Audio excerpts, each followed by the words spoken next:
that was the plan when we saw the squad that was going here. It was kind of like, yeah, boys, one stage is not enough. We have to basically win all we can and almost everything. And Lidl Germany are going to do it. They can't come off his wheel. They've won every single stage and the blue jersey. Yeah, we delivered, and I think the team and Lidl are happy. The prologue of the Lidl Deutschland Tour is always a short and brutally fast affair. Essen was the setting for a road stage 2 years ago, but this time the location of the Zollverein UNESCO World Heritage Site, celebrating Germany's industrial history, was the setting for a 3.1 kilometre prologue that would give us our first blue leaders jersey. The course, flat as a pancake. Don't even worry about the final rise to the finish. This is as flat and as fast as you can possibly get. Perfectly made as well for a man who started first, Roger Kluge, the oldest man in the race at the age of 39, being of course the first leader off the start ramp. Then came a former winner, Ilan van Wilder, who turned in a surprise ride on the 3.1 kilometre circuit. And the Belgian going fastest as well. The question is, how long would he hold on? Well, we were about to find out as well. Emils Leerpins had also done a very good time, the Latvian.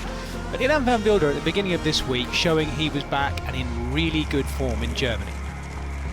Next came Simone Consoni, the Italian, reminding us that lead-out men often make very good short prologue riders.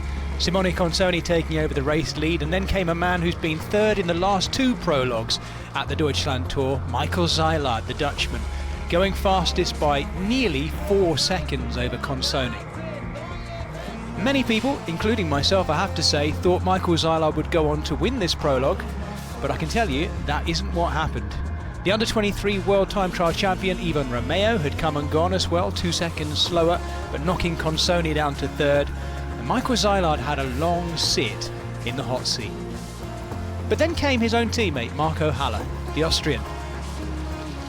Haller was the surprise. We knew he'd be strong, but to beat his teammate Zeilard in the way he did, freewheeling across the line as well, to knock his own teammate out of the hot seat, it was quite some ride. Haller had time to get himself into the hot seat as well and watch those come and go. Niels Pollitt, one of them, the ever popular German as well, really getting the crowd going in Essen.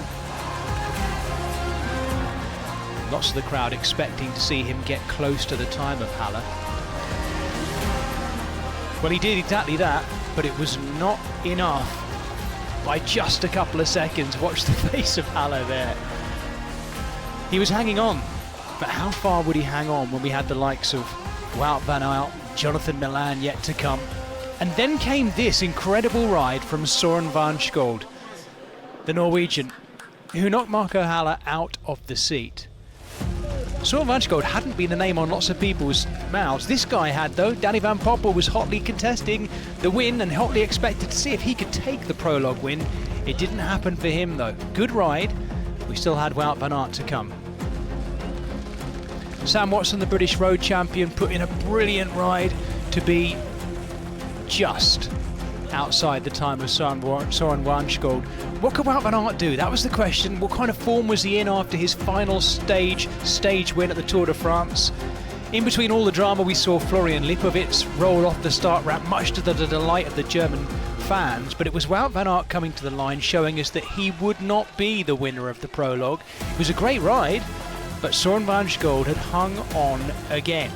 Florian Lipovitz gave it everything, the man who just finished third in the Tour de France on the podium, but not enough, obviously, to take the podium. This would not be his kind of terrain.